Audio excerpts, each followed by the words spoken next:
Hello my dear viewers, I am Anwar Hussain Barbia. Welcome you to your channel AHB Physics. We are studying alternating current, and in alternating current we have already gone for 10th lecture. So this will be the 11th lecture. So this is the 11th lecture in alternating current, and today we are going to study transformers. So transformer जो चीज़ है वो आप लोगों ने देखा होगा, आप लोग सड़क से चलते हो तो पास में आपको ट्रांसफॉर्मर दिखता है, तो ट्रांसफॉर्मर आपको हर जगह पे दिखता है। तो आज के क्लास में हम लोग क्या पढ़ेंगे, first will study about the transformer, what is a transformer, then will study principle construction and working of transformer, means what is the principle, how it works, how it is constructed and what is its working. इसका principle क्या है, construction क्या है और working क्या है, इसके बारे में पढ़ेंगे। Then will study the expression for secondary voltage and current in a transformer, secondary voltage और सेकेंडरी करंट का एक्सप्रेशन को डिराइव करेंगे। Then we will study the types of transformers, what are the different types of transformers, and then finally we will study the losses in transformers। ठीक है, तो ये class के अंदर पूरा आपका ट्रांसफॉर्मर्स को मैं कवर करूँगा। आप लोगों को मीन्स ये लेक्चर थोड़ा लंबा भी हो सकता है, तो आप लोग क्या करना, अगर बहुत ज़्यादा लंबा हो जाता है आप दो इंटरवल में देख लेना, पहला एक 40 मिनट्स में मान लीजिए, नेक्स्ट अगर 20 मिनट्स का होता है 20 मिनट्स में और एक बार आके देख लीजिए। ठीक है, so I will try to finish this in one class. ठीक है, सो क्लास शुरू करते हैं। सबसे पहला चीज़ है कि ट्रांसफॉर्मर है। What is a transformer, what is a transformer, transformer is a device, it is a device.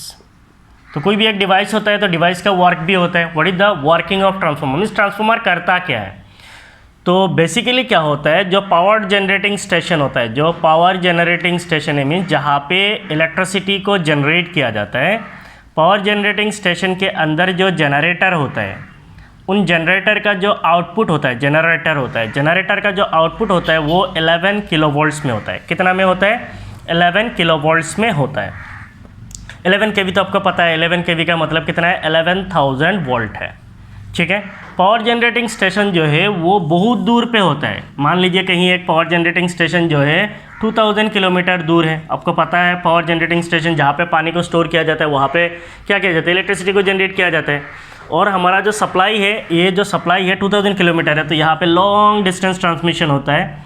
तो इन लॉन्ग डिस्टेंस ट्रांसमिशन में अगर हम लोग 11 केवी को, इसको बोलते हैं 11 केवी को ट्रांसमिट करेंगे, सो यहाँ पे बहुत सारा पावर लॉस होता है। तो पावर लॉस को रिड्यूस करने के लिए इनिशियली क्या किया जाता है, एक ट्रांसफॉर्मर का इस्तेमाल किया जाता है। तो यहाँ पे आपका एक ट्रांसफॉर्मर यूज़ होता है। वो ट्रांसफॉर्मर क्या करता है, इस 11 केवी वोल्टेज को 132 केवी वोल्टेज में ट्रांसफ़र कर देता है, मीन्स ट्रांसमिट कर देता है। 11 केवी को किस में कर दिया, 132 केवी में कर दिया। फिर ये लॉन्ग डिस्टेंस ट्रैवल करता है, जितना भी लॉन्ग डिस्टेंस हो, 2000 किलोमीटर 3000 किलोमीटर, इतना लॉन्ग डिस्टेंस ट्रैवल करता है। ट्रैवल करने के बाद यहाँ पे जब आता है तो यहाँ पे और एक ट्रांसफॉर्मर होता है। वो ट्रांसफॉर्मर क्या करता है, 132 केवी जो है उसको 33 केवी में फिर से बदल देता है। वो ट्रांसफॉर्मर क्या करता है, 33 केवी जो है उसको फिर से और एक छोटा सा ट्रांसफॉर्मर में डाला जाता है। वो क्या करता है, 33 केवी को फिर 11 केवी में ट्रांसफ़र करता है। 33 केवी को 11 केवी में ट्रांसफ़र करता है। फिर 11 केवी जो है उसको क्या करता है, ये ट्रांसफॉर्मर 11 केवी से फिर इसको 220 में भी कर सकता है। तो हमारा घर में जो एसी होता है, हमारा घर का जो एसी है उनमें कितना मिलता है, 220 वोल्ट का एसी मिलता है। 220 वोल्ट का ही एसी मिलता है। ये किसके लिए है, सिंगल फेज़ के लिए। अगर हम लोग 3 फेज़ बोले तो हमें कितना मिलेगा, 430 वोल्ट मिलेगा। It is for 3 phase AC. तो 3 फेज़ के लिए 430 वोल्ट है और सिंगल फेज़ के लिए कितना है, 220 वोल्ट है। नाउ इमेजिन इतना बड़ा वोल्टेज को जनरेट किया जाता है, 11,000 वोल्ट, और हम लोग यूज़ कितना करते हैं, ओनली 220 वोल्ट। तो इन सारे प्रोसेस में, ट्रांसमिशन में, डिस्ट्रीब्यूशन में, यहाँ पे ये पूरा होता है। ये हो गया जनरेशन, यहाँ पे क्या हो गया, ट्रांसमिशन, और यहाँ पे क्या हो गया, यूटिलाइजेशन। Generation, transmission, utilisation. यहाँ पे जो वोल्टेज है वो वोल्टेज बहुत वेरी करता है, क्योंकि हम लोग एसी को स्टोर नहीं करते। एसी जो है इंस्टेंटेनियस है, एसी को स्टोर हम लोग नहीं कर सकते, इसीलिए वहाँ पे बनता है तो यहाँ पे यूटिलाइजेशन में मिलता है, वहाँ पे बनना बंद, यहाँ पे आपको नहीं मिलेगा। इसीलिए बीच में ट्रांसफॉर्मर्स को यूज़ किया जाता है। तो आपको यहाँ से एक बेसिक आइडिया आ गया कि ट्रांसफॉर्मर से होता क्या है। ट्रांसफॉर्मर बेसिकली क्या करता है, वोल्टेज का मैग्नीट्यूड को ज़्यादा करता है या फिर वोल्टेज का मैग्नीट्यूड को कम करता है। जो ट्रांसफॉर्मर वोल्टेज का मैग्नीट्यूड को इंक्रीज़ करता है वैसे ट्रांसफॉर्मर को कहा जाता है स्टेप अप ट्रांसफॉर्मर, और जो ट्रांसफॉर्मर वोल्टेज का मैग्नीट्यूड को छोटा करता है इसको कहा जाता है स्टेप डाउन ट्रांसफॉर्मर। जो बड़ा करता है उसको बोलते हैं स्टेप अप, जो छोटा करता है उसको हम लोग बोलते हैं स्टेप डाउन। तो यहाँ से आपको एक बेसिक आइडिया आ गया कि ट्रांसफार्मर का काम क्या है और ट्रांसफार्मर करता क्या है। ट्रांसफार्मर क्या करता है? Transformer changes the voltage magnitude. Transformer क्या करता है? वोल्टेज का मैग्नीट्यूड को चेंज करता है। कुछ जगह पे ट्रांसफार्मर छोटा वोल्टेज को बड़ा वोल्टेज में कन्वर्ट करता है और कुछ जगह पे क्या करता है? बड़ा वोल्टेज को छोटा वोल्टेज में कन्वर्ट करता है। So where the voltage magnitude is increased we call it as step up transformer and where the voltage magnitude is decreased we call it as step down transformer. ठीक है, तो सबसे पहले हम लोग पढ़ेंगे अभी ट्रांसफार्मर के बारे में। What is a transformer?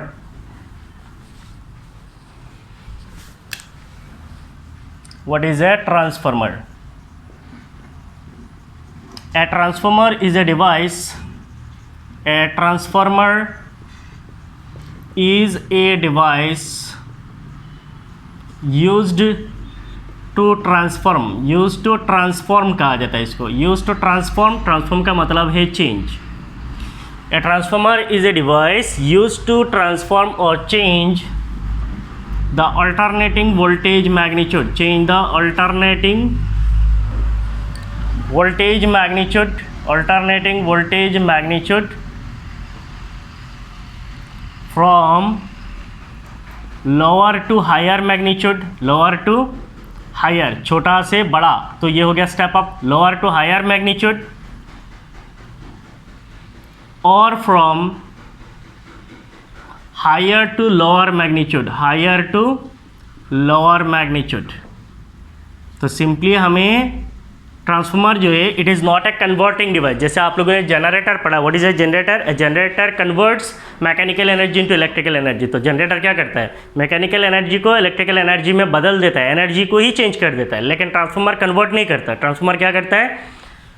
Alternating voltage का मैग्नीट्यूड को खाली ट्रांसफॉर्म करता है। छोटा वोल्टेज को बड़ा करता है या फिर बड़ा वोल्टेज को छोटा करता है, इसीलिए इसको कहा जाता है transformer. So what is a transformer?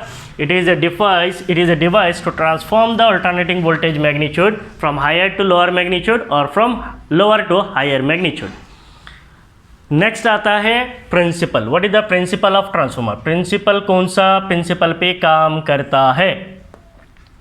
It works on the principle of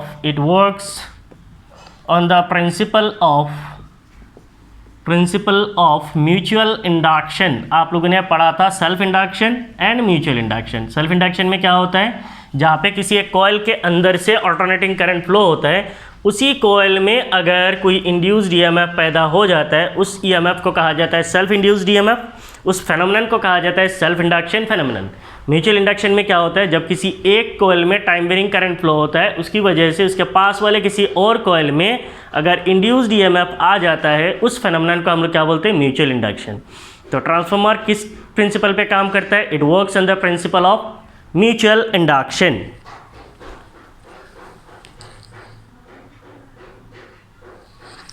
Next we will study about the construction, means how a transformer is constructed. Construction, C-O-N-S-T-R-U-C-T-I-O-N, construction. It consists of two sets of coils. It consists of two sets of coils.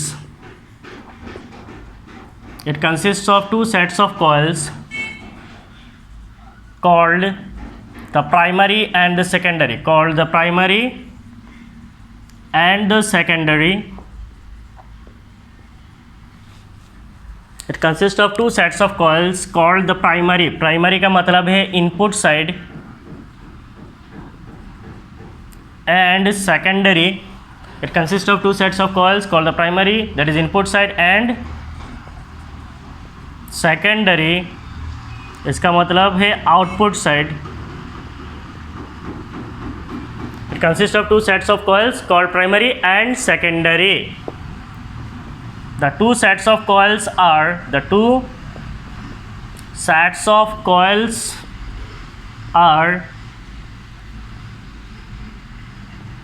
wounded over a soft iron core. Soft iron core. The two sets of coils are wounded over a soft iron core. इसका मतलब एक soft iron core होता है, इसके ऊपर पहले primary कोयल को मान लीजिए लगा देते हैं, फिर सेकेंडरी कोयल को लगाते हैं, तो हम लोग देखेंगे। तो it consist of A It consists of two sets of coils. We call these coils as primary coil and secondary coil. The primary coil is also known as the input side coil and the secondary coil is also known as the output side coil. The two sets of coils are wounded over a soft iron core. दोनों sets of coils को हम लोग एक soft iron core के ऊपर क्या करते हैं, winding करते हैं, that is wound करते हैं. The coils and the coils and the core are insulated from each other.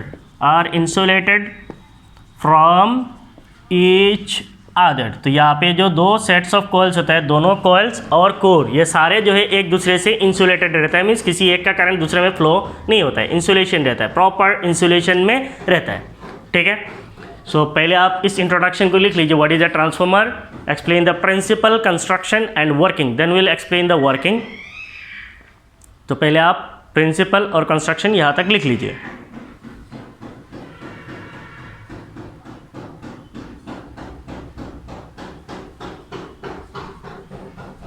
ना मुसीबत है रे यार.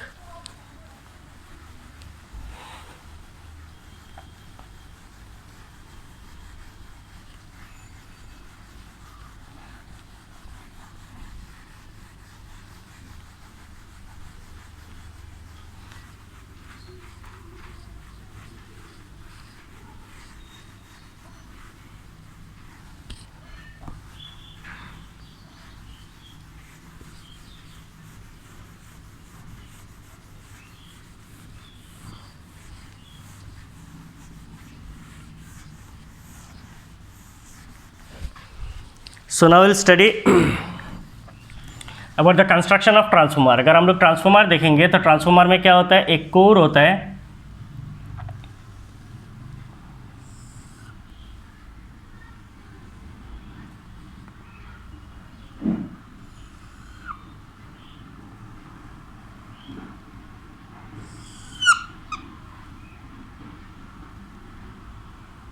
तो ये हो गया ट्रांसफॉर्मर का कोर. ट्रांसफॉर्मर का कोर पे इस साइड के एक लिम्ब कहा जाता है, इसको एक दूसरा लिम्ब कहा जाता है. पहला लिम्ब जो है वहाँ पे हम लोग एक कॉइल्स को वोंड करते हैं, मीन्स कॉइल्स को ऐसे लपेट लेते हैं.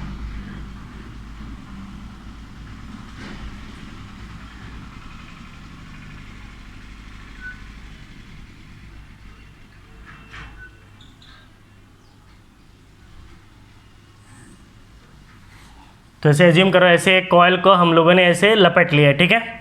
तो ये साइड जो है मेरा इनपुट साइड है. तो इनपुट साइड का जो कॉइल है इसको हम लोग बोलते हैं प्राइमरी कॉइल. इनपुट साइड का कॉइल को हम लोग क्या बोलते हैं, प्राइमरी कॉइल या फिर प्राइमरी वाइंडिंग भी कहा जाता है.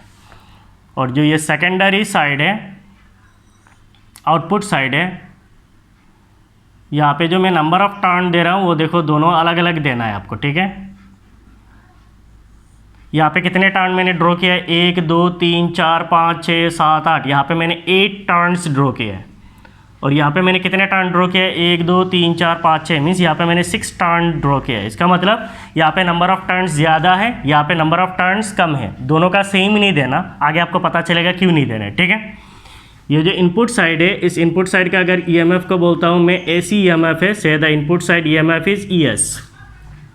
इससे इस इनपुट साइड में एक करंट आएगा, उसको मैं क्या, सॉरी इनपुट साइड है तो इस इनपुट साइड का हम लोग क्या बोलते हैं, प्राइमरी. तो इसको नाम दे दो EP. इनपुट साइड में इस EMF की वजह से करंट फ्लो होगा, उस करंट को मैं क्या बोलता हूँ, IP. IP का मतलब क्या है, प्राइमरी करंट है. EP का मतलब क्या है, प्राइमरी कॉइल इंड्यूस्ड EMF है, और the induced EMF in primary coil. Now ये जो मेरा प्राइमरी कॉइल है इसके ऊपर मैं अगर नंबर ऑफ टर्न्स देता हूँ NP का मतलब क्या है, number of turns in primary. तो ये साइड हो गया मेरा प्राइमरी, ये साइड को मैं क्या बोलूँगा, सेकेंडरी. तो ये हो गया मेरा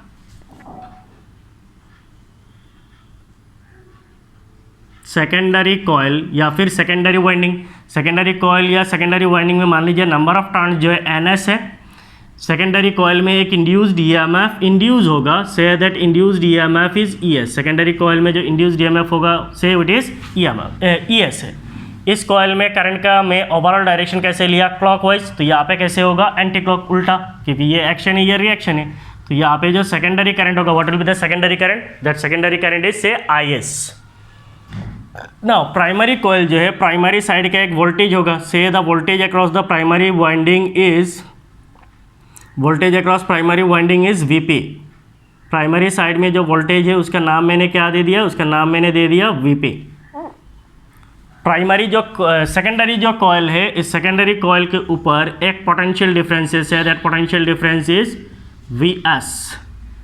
सेकेंडरी का सारा S और इनपुट साइड के सारे P है। ये प्राइमरी इंड्यूस्ड ईएमएफ है, प्राइमरी करंट है, number of turns in primary है, वोल्टेज अक्रॉस प्राइमरी है, voltage across secondary, induced EMF in secondary, secondary current, number of turns in secondary coil.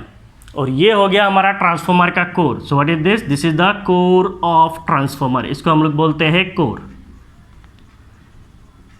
तो construction में देखते हैं, a transformer consist of two sets of coil. यहाँ पे एक set of coil होता है, यहाँ पे एक दूसरा सेट ऑफ कॉयल होता है। ये दोनों सेट्स ऑफ कॉयल्स जो है insulated from each other. The two coils are insulated from each other. They are wounded over a soft iron core. इनको एक सॉफ्ट आयरन कोर में लपेटा जाता है। जिस साइड में हम लोग इनपुट देते हैं, इनपुट साइड को हम लोग क्या बोलते हैं? प्राइमरी कॉयल बोलते हैं। और आउटपुट साइड को हम लोग क्या बोलते हैं? सेकेंडरी कॉयल बोलते हैं। So this side is your input side और ये साइड हो गया आपका आउटपुट साइड। आउटपुट साइड को हम लोग क्या बोलते हैं? सेकेंडरी बोलते हैं। ठीक है,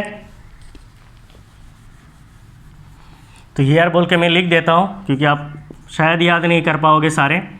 EP जो है, इट इज़ क्या है? It is the EMF in primary coil. It is the EMF in primary coil.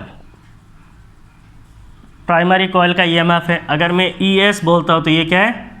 Induced EMF in secondary coil. Induced EMF in secondary coil. ES का मतलब क्या? It is the induced EMF in secondary coil. अगर मैं बोलता हूँ VP, इसका मतलब voltage across primary coil. Voltage across primary coil. अगर मैं VS बोलूँ तो ये क्या है? Voltage across secondary coil. Voltage across secondary coil. और क्या बचा हुआ है? IP। IP का मतलब क्या है? It is the current in primary coil. Current in primary coil. और अगर मैं IS बोलूँ then what is IS? It is the current in secondary coil. Current in secondary coil. अब बचा है NP/NS। NP का मतलब क्या है? NP का मतलब है number of turns in primary coil. Number of NP/NS दे देता हूँ। ठीक है, NP/NS। NP का मतलब क्या है? Number of turns in primary, number of turns in primary और सेकेंडरी। NS का मतलब सेकेंडरी है, NP का मतलब प्राइमरी है। Number of turns in primary and secondary. ठीक है, तो ये हो गया हमारा ट्रांसफॉर्मर के कंस्ट्रक्शन और इसके अंदर क्या क्या स्पेसिफिकेशन, इनके बारे में पढ़ लिया है। अब हम लोग पढ़ेंगे वर्किंग के बारे में। ये काम कैसे करता है, हाउ इट वर्क्स। वर्किंग में देखिए हमारा क्या होता है, ये हमारा इनपुट साइड है। यहाँ पे हम लोग एक अल्टरनेटिंग EMF देते हैं। That alternating EMF is EP। इससे क्या होगा? यहाँ पे जो फ्लक्स आएगा, what will be the flux? The nature of flux is alternating magnetic flux. ये अल्टरनेटिंग मैग्नेटिक फ्लक्स जो है सेकेंडरी कॉयल के साथ लिंक करेगा। सेकेंडरी कॉयल के साथ जब लिंक करेगा तो सेकेंडरी कॉयल के ऊपर एक इंड्यूस्ड EMF आएगा। उसको हम लोग क्या बोलेंगे? Secondary induced EMF। उससे एक करंट फ्लो होगा, वो होगा सेकेंडरी करंट। सेकेंडरी करंट जो है प्राइमरी करंट को अपोज करेगा according to Lenz law. So this is all about mutual induction. When an alternating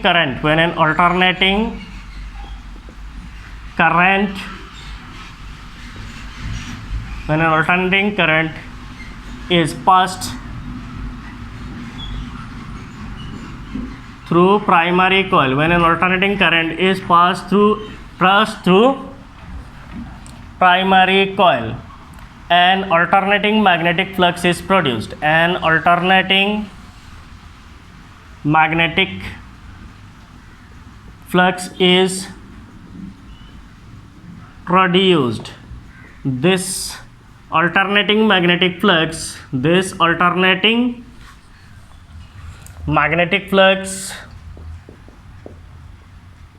linked with the secondary coil,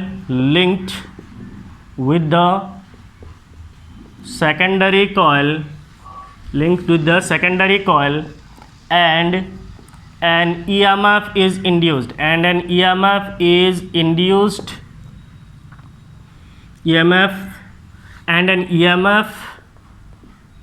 induced, in secondary coil by mutual induction principle, by mutual induction principle. ठीक है. So what is when an alternating current is passed through primary coil? जब primary coil में, इस primary coil में जब एक alternating magnetic flux को देंगे, सॉरी अल्टरनेटिंग करंट को पास कराएंगे, तो उस अल्टरनेटिंग करंट की वजह से यहाँ पे एक अल्टरनेटिंग मैग्नेटिक फ्लक्स पैदा होगा. ये alternating magnetic flux secondary coil के साथ लिंक करेगा और सेकेंडरी कॉइल में एक ईएमएफ आएगा. ये क्यों आएगा? Because of mutual induction principal. ठीक है, तो पहले आप यहाँ तक पोज मारिए, जल्दी जल्दी लिखिए. This is about the working. अब हम लोग पढ़ेंगे the expression for secondary voltage and secondary current in transformer. What is the expression for secondary voltage and secondary current in transformer. ठीक है,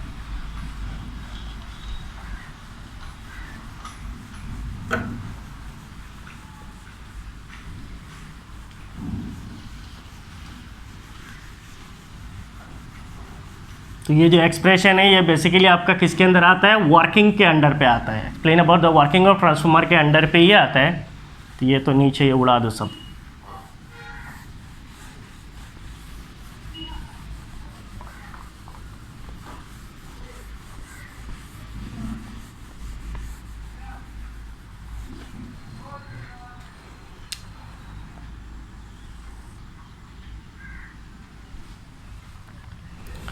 So next is the expression for secondary voltage and current. Expression for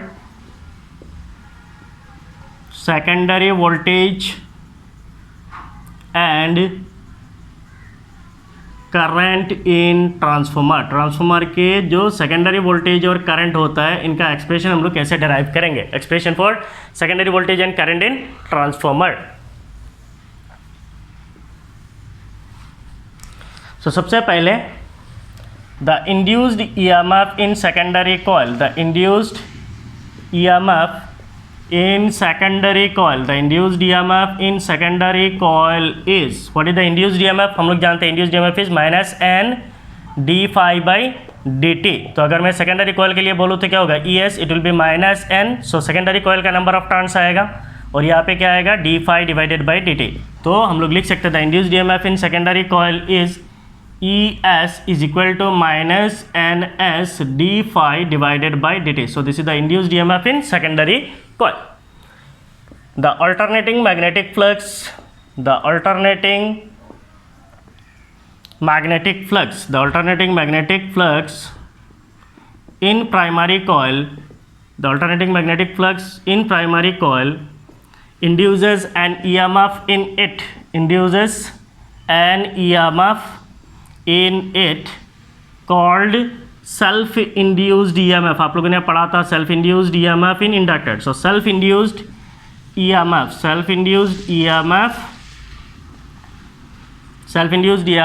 और back EMF, इसको हम लोग क्या बोलते हैं? back EMF. So the alternating magnetic flux in primary coil. तो हमारा जो प्राइमरी कॉइल है, उस प्राइमरी कॉइल में कैसे मैग्नेटिक फ्लक्स पैदा हो रहा है? Alternating magnetic flux. उस अल्टरनेटिंग मैग्नेटिक फ्लक्स की वजह से इस कॉइल के अंदर पे एक मैग्नेटिक फ्लक्स पैदा होता है. उससे उसके ऊपर एक इंड्यूस्ड ईएमएफ आता है, उसको हम लोग क्या बोलते हैं? इसी कॉइल में एक इंड्यूस्ड ईएमएफ आ जाता है, इसको हम लोग बोलते हैं सेल्फ इंड्यूस्ड ईएमएफ और back EMF. And it is given by, तो अगर हम लोग सेल्फ इंड्यूस्ड ईएमएफ बोलेंगे then it is induced EMF in primary, then it will be equal to minus N P D phi by D T, number of turns in primary D phi by D T. So E P will be equal to minus N P D phi by D T will be the induced EMF in primary coil. So इसका मतलब हम लोग बोल सकते हैं the induced EMF in secondary coil, induced EMF in secondary coil is proportional to number of turns in secondary coil and the induced EMF in primary coil is proportional to number of turns in primary coil. इसका मतलब number of turns के साथ induced EMF जो है वो क्या है? Proportional है. अगर नंबर ऑफ टर्न्स ज़्यादा होगा तो ईएमएफ ज़्यादा होगा, नंबर ऑफ टर्न्स अगर ज़्यादा होगा तो ईएमएफ भी ज़्यादा होगा, नंबर ऑफ टर्न अगर कम होगा तो इंड्यूस्ड ईएमएफ भी कम होगा. इसका मतलब यहाँ पे नंबर ऑफ टर्न्स ज़्यादा है, यहाँ पे नंबर ऑफ टर्न्स कम है, तो यहाँ पे क्या होगा? वोल्टेज ज़्यादा होगा, यहाँ पे वोल्टेज क्या होगा? कम होगा. इसका मतलब यहाँ पे ज़्यादा से कम हुआ, बड़ा से छोटा हुआ, तो इसको हम लोग क्या बोलेंगे? स्टेप डाउन बोलेंगे. और अगर छोटा से बड़ा होता है तो उसको हम लोग क्या बोलेंगे? स्टेप अप बोलेंगे. क्लियर? तो हमारा जो ये फिगर है, ये कौन सा फिगर है? It is for step down transformer है, बड़ा से छोटा हो रहा है. Now what will be the voltage? The voltage in primary and secondary coils. The voltage in primary and secondary. The voltage in primary and secondary coils are. What will be the voltage in primary coil? Voltage in primary coil will be minus NP d phi by dt. तो voltage change हो जाएगा, खाली EMF के जगह पे voltage हो जाएगा. And the voltage in secondary coil will be equal to minus ns d phi by dt. So this is the voltage across primary and voltage across secondary. अगर आपको इक्वेशन का नंबर देना है तो भी दे सकते हो, कोई प्रॉब्लम नहीं है, और नहीं देने से भी चलता है, पूरा डेरिवेशन हम लोग विदाउट नंबरिंग भी कर सकते हैं. So this will be the equation number 3. ठीक है. Therefore, if you write Vs divided by Vp, Vs divided by Vp will be equal to, ये Vs है, so minus ns d phi by dt, और ये Vp है, इसका मतलब minus np d phi by dt. तो हमें क्या मिलेगा? हमें मिलेगा number of turns in secondary divided by number of turns in primary. से दिस इज इक्वेशन नंबर 3. इसका कोई इक्वेशन की ज़रूरत ही नहीं है. तो दिस इज इक्वेशन नंबर 3 है. ठीक है. तो पहले आप यहाँ तक लिखिए. Pause and write.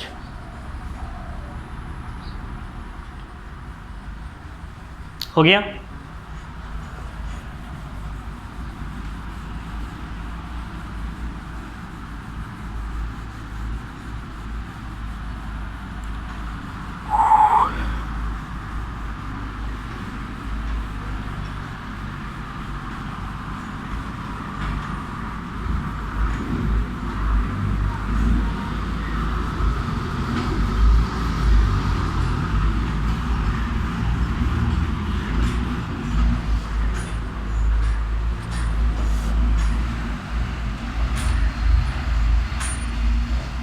Assuming that the transformer is lossless, the transformer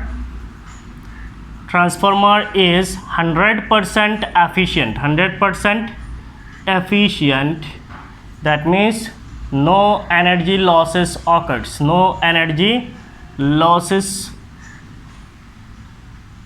occurs. तो हम लोग अभी यहाँ पे जो इक्वेशंस को डेराइव कर रहे हैं, इन इक्वेशन में हम लोग एक चीज़ को एज्यूम कर रहे हैं कि यहाँ पे जो इनपुट साइड का कॉयल है, आउटपुट साइड का कॉयल है, दोनों कॉयल का जो रेजिस्टेंस है वो नेग्लिजिबल है. इनपुट साइड में जो फ्लक्स पैदा होगा वो 100% जाके सेकेंडरी कॉयल के साथ लिंक करेगा, कोई लॉस नहीं होगा. मीन्स ये ट्रांसफार्मर के अंदर कोई लॉस नहीं है. अगर कुछ भी लॉस नहीं है तो इनपुट साइड में मैं जितना पावर दूंगा, आउटपुट साइड में भी मुझे कितना मिलेगा, उतना ही पावर मिलेगा. तो इनपुट पावर अगर आउटपुट पावर के बराबर होता है तो हमें क्या मिलेगा? 100% एफिशिएंसी मिलेगा. So we are assuming that the transformer is 100% efficient. हम लोग ऐसे मान रहे कि हमारा जो ट्रांसफार्मर है वो क्या है? 100% एफिशिएंट है. इसका मतलब इस ट्रांसफार्मर में कोई भी लॉसेस नहीं है. Then input power will be equal to output power. अगर हमारा ट्रांसफार्मर में कोई लॉस नहीं है तब जाके इनपुट पावर जो आउटपुट पावर के बराबर होगा. और पावर का फॉर्मूला क्या होता है? P equal to V I. Input में वोल्टेज क्या है? VP है. करंट क्या है? IP है. आउटपुट में वोल्टेज क्या है? VS है. करंट क्या है? IS है. तो इसका मतलब VP IP will be equal to VS IS. तो अगर हम लोग यहाँ से Vs डिवाइडेड बाई Vp निकालेंगे, Vs डिवाइडेड बाई Vp हमें क्या मिलेगा? Vs divided by Vp will be equal to IP divided by IS. So this is our equation number 4. ठीक है. ये हमारा इक्वेशन 3 है, ये हमारा इक्वेशन 4 है. Now we can use equation using equation 3 and 4 दोनों इक्वेशन का हम लोग यूज़ करेंगे. तो हम लोग क्या लिख सकते हैं? Vs divided by Vp is equal to Ns divided by Np is equal to Vs by Vp is also equal to what? It is Ip divided by Is. ठीक है. तो ये हमें एक इक्वेशन मिल जाएगा. देयरफॉर अगर हम लोग यहाँ से Vs निकालेंगे, यहाँ से अगर मैं Vs निकालता तो मुझे क्या मिलेगा? Ns divided by Np. ये जगह से मैं डराइव कर रहा हूँ, इस जगह से अगर मैं डराइव करता हूँ तो Vs क्या मिलेगा? Ns by Np multiplied by क्या हो जाएगा? Vp. So the secondary voltage expression is Ns divided by Np multiplied by Vp.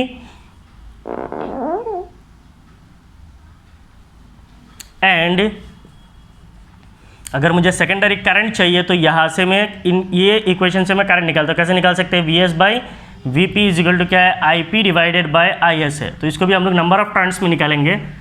तो नंबर ऑफ टर्न्स क्या है, number of turns in secondary divided by number of turns in primary. तो अगर इसको मैं ऐसा लिखता हूँ N P divided by N S, then it will be equal to I S divided by I P. इसका मतलब what will be the secondary current, secondary current will be equal to N P divided by N S multiplied by क्या हो जाएगा, I P. So this will be your secondary current formula.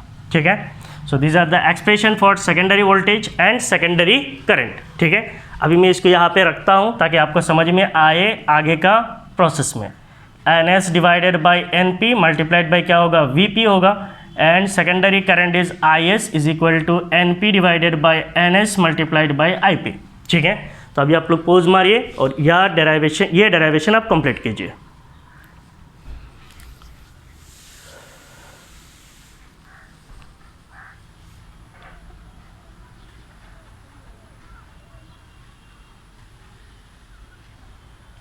हो गया।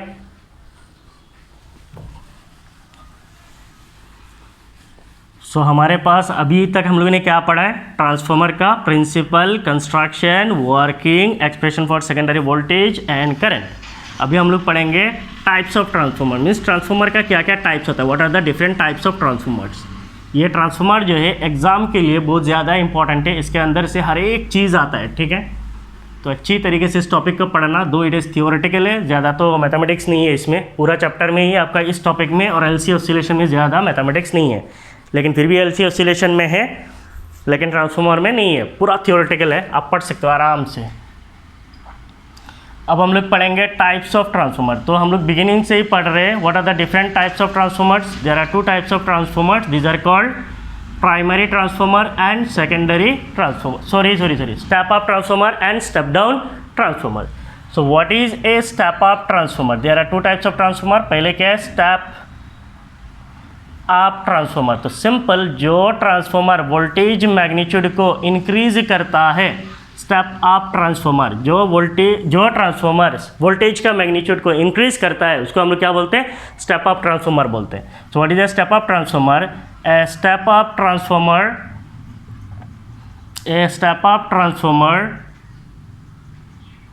transforms lower to transforms alternating voltage from, ऐसा लिखोगे तो सुंदर होगा। A step up transformer transforms alternating voltage from lower to higher magnitudes. So what is a step up transformer? A step up transformer transforms alternating voltage from lower to higher magnitude. जो transformer छोटा voltage को बड़ा voltage में convert करते हैं, उसको हम लोग क्या बोलते हैं, स्टेप अप ट्रांसफॉर्मर बोलते हैं। For a step up transformer, जो स्टेप अप ट्रांसफॉर्मर होगा उसका number of turns in secondary क्या होगा, for a step up transformer number of turns in secondary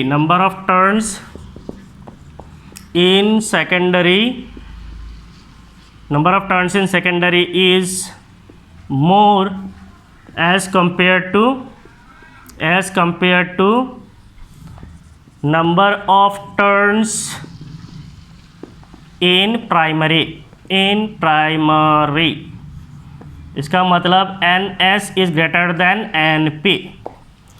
For a step up transformer, number of turns in secondary is more compared to number of turns in primary। यहाँ पे देखिए secondary voltage कैसे निकालते हैं, it is equal to NS divided by NP multiplied by VP। Second step up transformer में क्या होता है, NS जो है NP से ज़्यादा होता है। इसका मतलब मान लीजिए NS 100 है और NP जो है 50 है, तब आपको कितना मिलेगा, 2 टाइम्स VP मिलेगा। मान लीजिए VP अगर 220 है तो आपको VS कितना मिलेगा, 440 मिलेगा। सो स्टेप अप ट्रांसफॉर्मर के लिए क्या होता है, NS जो है NP से बड़ा होता है, इसीलिए क्या हो जाता है, वोल्टेज जो है स्टेप अप हो जाता है। So for step up transformer number of turns in secondary is more compare to the number of turns in primary, NS is greater than NP। Thus secondary voltage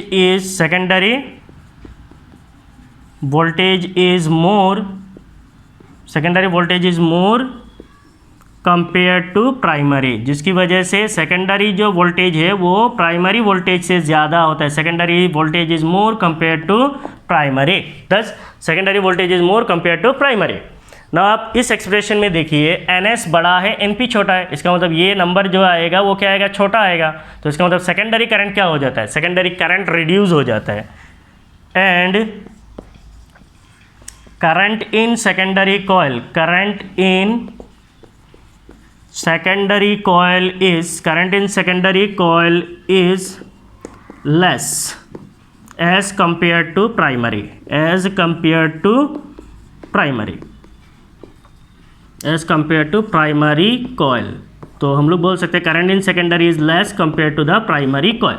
तो step up transformer में क्या होता है, step up transformer में voltage का number of turns in secondary is more compare to number of turns in primary. Step up transformer में secondary winding का turns ज़्यादा होता है, टर्न्स ज़्यादा होने की वजह से सेकेंडरी वाइंडिंग में ये पोटेंशियल डिफरेंस भी ज़्यादा होता है और सेकेंडरी कॉइल में करंट जो है वो कम होता है। So this is all about step up transformer. अभी हम लोग पढ़ेंगे स्टेप डाउन ट्रांसफार्मर, इसके बिल्कुल उल्टा है। पहले आप इसको पोज मारिए, लिखिए।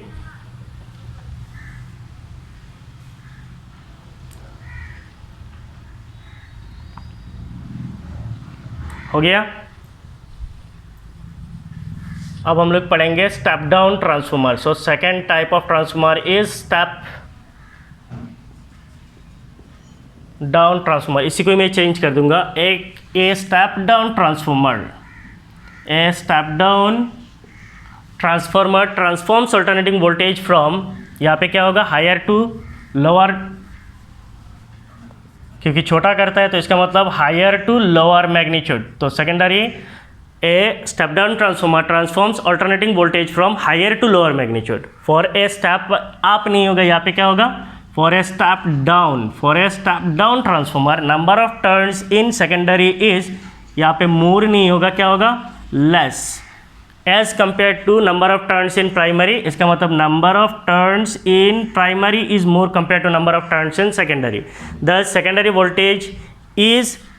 वोल्टेज इज लेस होगा, उल्टा हो जाएगा, लेस कंपेयर टू प्राइमरी। इसका मतलब secondary voltage is less compare to the primary. And the current in secondary coil is, less नहीं होगा, क्या होगा, मोर होगा, is more as compare to primary. इसका मतलब प्राइमरी कॉइल में करंट कम होगा और सेकेंडरी करंट कॉइल में करंट ज़्यादा होगा। ठीक है। So this is all about step down transformer. बिल्कुल उल्टा है। स्टेप अप का मतलब जो छोटा वोल्टेज को बड़ा करता है उसको बोलते हैं स्टेप अप। स्टेप डाउन का मतलब जो बड़ा को छोटा करता है उसको हम लोग क्या बोलते हैं, स्टेप डाउन बोलते हैं। क्लियर हो गया।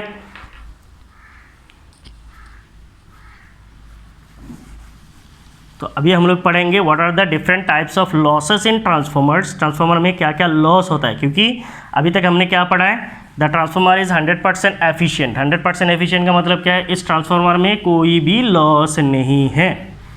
इसका मतलब इसका जितना इनपुट पावर है उतना आउटपुट पावर आपको मिलेगा, तो एफिशिएंसी 100% हो गया। और इस ट्रांसफार्मर का हम लोग क्या बोल सकते हैं, इसको हम लोग आइडियल ट्रांसफार्मर भी बोल सकते हैं। ना प्रैक्टिकली जो ट्रांसफार्मर आपको मिलेगा, किसी भी ट्रांसफार्मर में इस दुनिया में ऐसा कोई भी आइडियल डिवाइस नहीं है। इसका मतलब ट्रांसफार्मर कैसे आइडियल हो सकता है, तो ट्रांसफार्मर में भी कुछ लॉसेस होगा। सो ट्रांसफार्मर में क्या क्या लॉसेस होता है इनके बारे में हमें पढ़ना है। What are the different types of losses in transformers and how these losses are minimized, और इनको हम कैसे मिनिमाइज करते हैं उसको भी हमें पढ़ना है।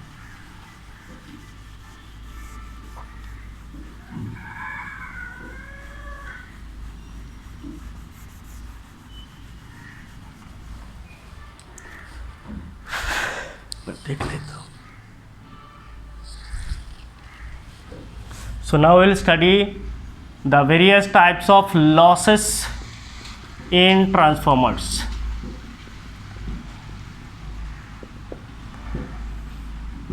सबसे पहला जो लॉस होता है, what are the different types of losses? सबसे पहला जो लॉस होता है उसको हम लोग बोलते हैं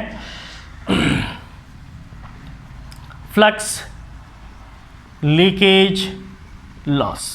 तो नाम से क्या पता चलता है, flux leakage loss means flux flux leak होने की वजह से जो लॉस होता है, आप एज्यूम करो यहाँ पे हमारा प्राइमरी कॉइल में अल्टरनेटिंग ईएमएफ फ्लो हो रहा है, इसकी वजह से यहाँ से अल्टरनेटिंग मैग्नेटिक फ्लक्स पैदा हो रहा है। ये alternating magnetic flux 100% secondary coil के साथ कभी लिंक कर सकता है? नहीं कर सकता है। इसमें क्या होगा, हीट होगा, बहुत कुछ होगा, तो फ्लक्स क्या करेगा, लीक करेगा। So there is always some flux leakage loss, there is always some flux leakage loss, always some leakage of flux. Leak का मतलब तो पता है ना, leakage of flux. There is always some leakage of flux due to poor design, and air gaps in core. There is always some leakage of flux due to poor design and air gaps in core. तो ये हो गया transformer का core. Transformer का core का design उतना अच्छा नहीं होता है। कभी कभी क्या होता है, ट्रांसफार्मर का जो कोर है उसमें एयर गैप भी होता है। एयर गैप का मतलब क्या है, ऐसे कॉइल्स को अटैच किया जाता है, ठीक है, ऐसे रेक्टेंगुलर कॉइल्स को अटैच किया जाता है। आपको वहाँ पे जो कॉइल दिख रहा है वैसा नहीं होता है, और इसके बीच में क्या होता है, कभी कभी एयर गैप हो जाता है। क्या हो जाता है, एयर गैप। उससे क्या हो जाता है, फ्लक्स जो है बाहर आ जाता है। अगर फ्लक्स बाहर आ जाएगा इसका मतलब लॉस होगा ही। तो ऐसा हम कोई ट्रांसफार्मर नहीं बना सकते कि प्राइमरी कॉइल में जितना फ्लक्स पैदा हो सो वो सारे जाके सेकेंडरी कॉइल के साथ लिंक करे। There must have some leakage of flux. ये लीकेज ऑफ फ्लक्स क्यों हो सकता है, पुअर डिज़ाइन की वजह से हो सकता है, या फिर एयर गैप्स की वजह से हो सकता है। नेक्स्ट, इसका मिनिमाइजेशन। इसको हम कैसे मिनिमाइज करेंगे, minimization. To minimize the flux leakage loss, to minimize the flux leakage loss, to minimize the flux leakage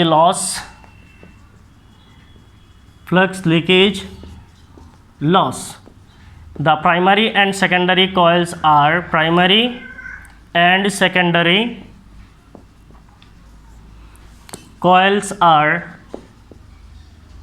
wounded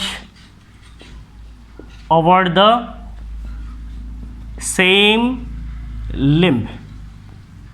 इसका मतलब क्या है, सेम लिम्ब, LIMB है, लिम्ब मीन्स ट्रांसफार्मर को आपको अगर प्रैक्टिकल डिज़ाइन में ट्रांसफार्मर मिलेगा, ऐसे मिलता है ट्रांसफार्मर। ये मान लीजिए एक ट्रांसफार्मर है, ये ट्रांसफार्मर का कोर है, यहाँ पे क्या होता है, एक सेंट्रल लिम्ब होता है, ऐसे एक सेंट्रल लिम्ब होता है। इस लिम्ब में प्राइमरी कॉइल को ऐसे लपेटा जाता है, मान लो ये प्राइमरी कॉइल को लपेट दिया, और सेकेंडरी कॉइल को भी क्या किया जाता है, उसी के ऊपर ही लपेट दिया जाता है, उसी के ऊपर ही लपेट जाता है, सेम लिम्ब के ऊपर लपेट दिया जाता है। तो इससे क्या होता है, बीच में एयर गैप नहीं होता है, और जो प्राइमरी कॉइल में ईएमएफ आता है वो सीधा सेकेंडरी कॉइल में क्या हो जाता है, लिंक हो जाता है। ठीक है, तो ये हो गया आपका flux leakage loss. Primary coil में जो फ्लक्स पैदा होता है वो 100% सेकेंडरी कॉइल के साथ कभी भी लिंक नहीं कर सकता है। कुछ फ्लक्स जो है लीक कर सकता है, इन लीक की वजह से एक लॉस होता है, इसको हम लोग बोलते हैं फ्लक्स लीकेज लॉस। इस फ्लक्स लीकेज लॉस को मिनिमाइज करने के लिए हम लोग क्या कर सकते हैं, प्राइमरी कॉइल और सेकेंडरी कॉइल दोनों को एक ही लिम्ब पे वुंड कर सकते हैं, जिससे क्या हो जाएगा, फ्लक्स लीकेज लॉस जो है वो मिनिमाइज हो जाएगा। ठीक है, सो what is the second type of loss, it is called resistance of winding. Resistance of winding, तो हम लोग यहाँ पे जो कॉइल यूज़ कर रहे हैं उन कॉइल्स किससे बना हुआ है, कंडक्टर से बना हुआ है। कंडक्टर के अंदर से करंट फ्लो होगा तो रेजिस्टेंस देगा ही देगा। लेकिन हम लोग जब एक्सप्रेशंस को डराइव किया, वहाँ पे हमने कोई लॉस कंसीडर नहीं किया। इसका मतलब input power equal to output power लेके कंसीडर किया है। तो इसका मतलब प्रैक्टिकली जो कॉइल्स होगा वो क्या करेगा, कुछ रेजिस्टेंस देगा, उससे एक लॉस होगा, इसको बोलते हैं रेजिस्टेंस ऑफ वाइंडिंग लॉस। यहाँ पे प्राइमरी कॉइल में करंट फ्लो हो रहा है, सेकेंडरी कॉइल में करंट फ्लो हो रहा है, दोनों में करंट फ्लो की वजह से रेजिस्टेंस होगा, लॉस होगा। तो what is the resistance of winding, the coils are made up of conductors, coils are made up of conductors which gives some resistance, एकदम कितना भी अच्छा कंडक्टर ले लो वो भी रेजिस्टेंस देगा, क्योंकि रेजिस्टेंस के बिना तो करंट फ्लो ही नहीं हो सकता है। The coils are made up of conductors which give some resistance. The losses occurs due to resistance. The losses occurs due to resistance of coil are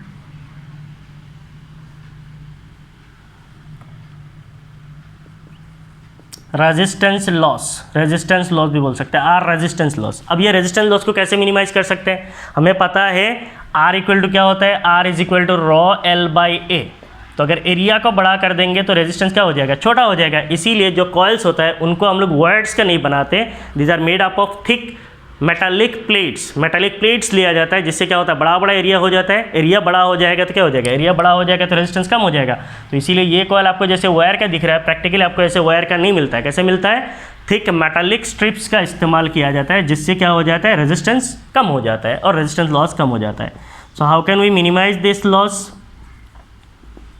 minimisation, thick metallic conductors are used to minimize resistance loss,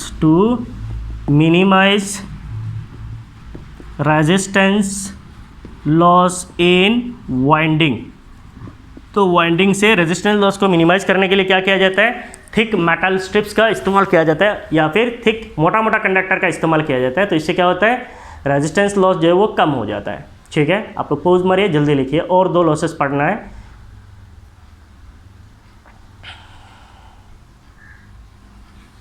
हो गया?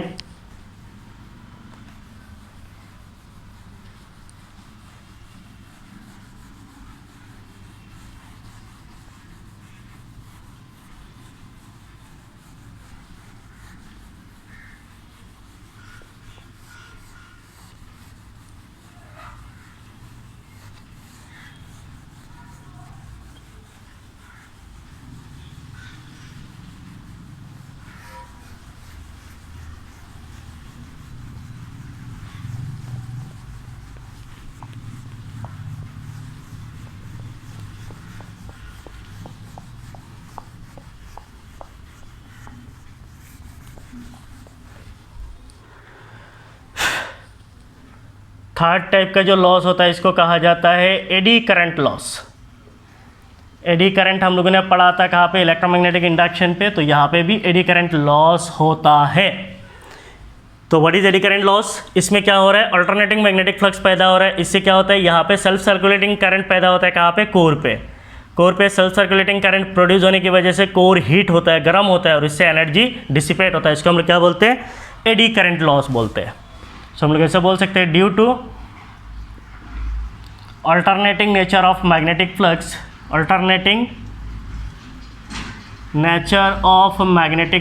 Due to alternating nature of magnetic flux, self circulating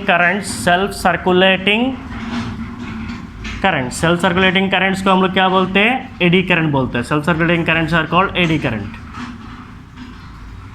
Due to alternating nature of magnetic flux, self-circulating currents are induced in the core of transformer.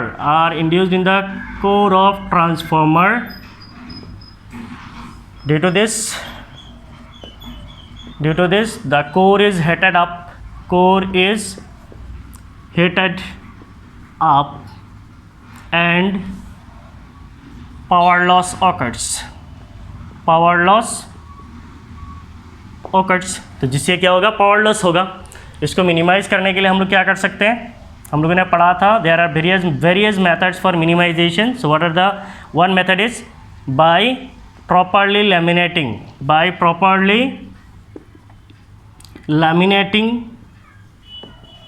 the core and windings of transformer,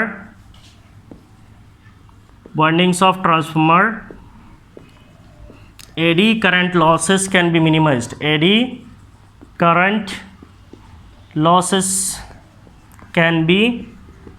अगर हम लोग अच्छी तरीके से core को और windings को laminate कर देंगे तो क्या हो जाएगा, एडी करंट का जो लॉस है वो क्या हो जाएगा, मिनिमाइज हो जाएगा। ठीक है, जल्दी लिखिए।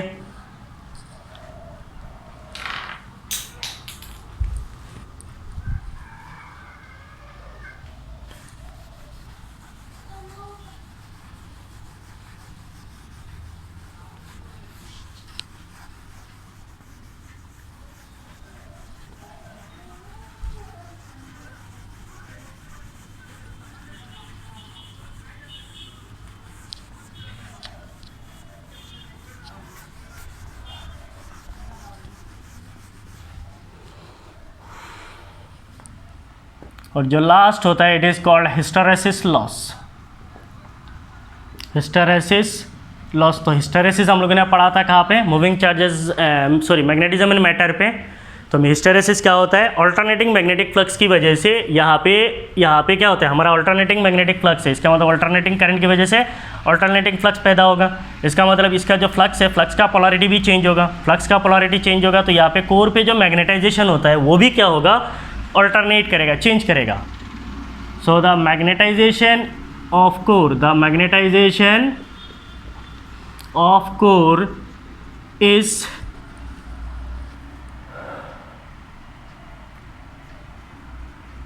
reversed. The magnetization of core is reversed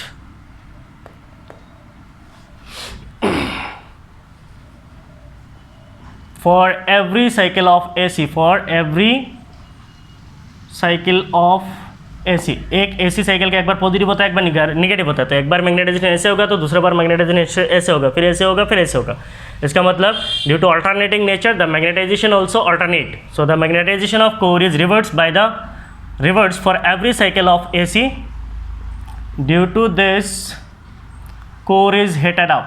Due to this core is heated up and power loss occurs.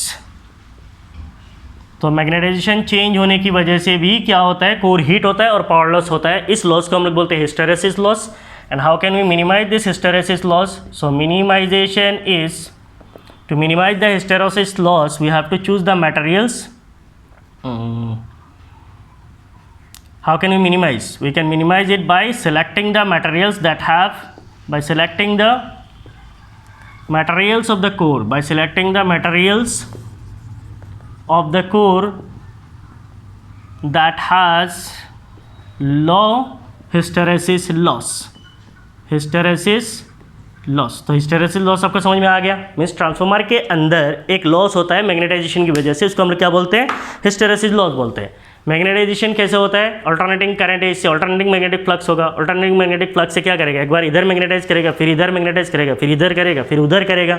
तो मैग्नेटाइजेशन का पोलैरिटी चेंज होगा। इससे क्या होता है, इस कोर में हीट पैदा होता है, इस हीट से भी एक लॉस होता है, इसको हम लोग बोलते हैं हिस्टेरेसिस लॉस। और इस हिस्टेरेसिस लॉस को मिनिमाइज करने के लिए हम लोग क्या यूज़ करते हैं, हिस्टेरेसिस लॉस को मिनिमाइज करने के लिए हम लोग यहाँ पे ऐसे मटेरियल्स को चूज़ करते हैं जिसका हिस्टेरेसिस लॉस कम हो। ठीक है, तो with this we are going to sum up the class on transformer. और हमारा ट्रांसफार्मर का सारे टॉपिक्स इस क्लास के अंदर आ गए हैं। इसके नेक्स्ट क्लास में हम लोग पढ़ेंगे एलसी ऑसिलेशन। उससे पहले आप लोग ये सारे लेक्चर्स को, अभी तक 11 लेक्चर हो गए, इनको अच्छी तरीके से देखो। 10 लेक्चर्स तो ऑलरेडी आपका ये थियोरेटिकल नहीं है, सारे डेरिवेशन बेस्ड है, मैथमेटिकल है। अच्छी तरीके से प्रैक्टिस कीजिए तो ये आएगा। ट्रांसफार्मर जो है ये कंप्लीट थियोरेटिकल है, आप कोई भी पढ़ सकते हैं, इजीली पढ़ सकते हैं। ठीक है, तो ट्रांसफार्मर को अच्छी तरीके से पढ़ना, ये एक स्कोरिंग भी है। एग्जाम में अगर आ गया सीधा मीन्स 5 मार्क्स इजीली आपको मिल सकता है। ठीक है, thank you for watching my videos. Thank you, bye bye.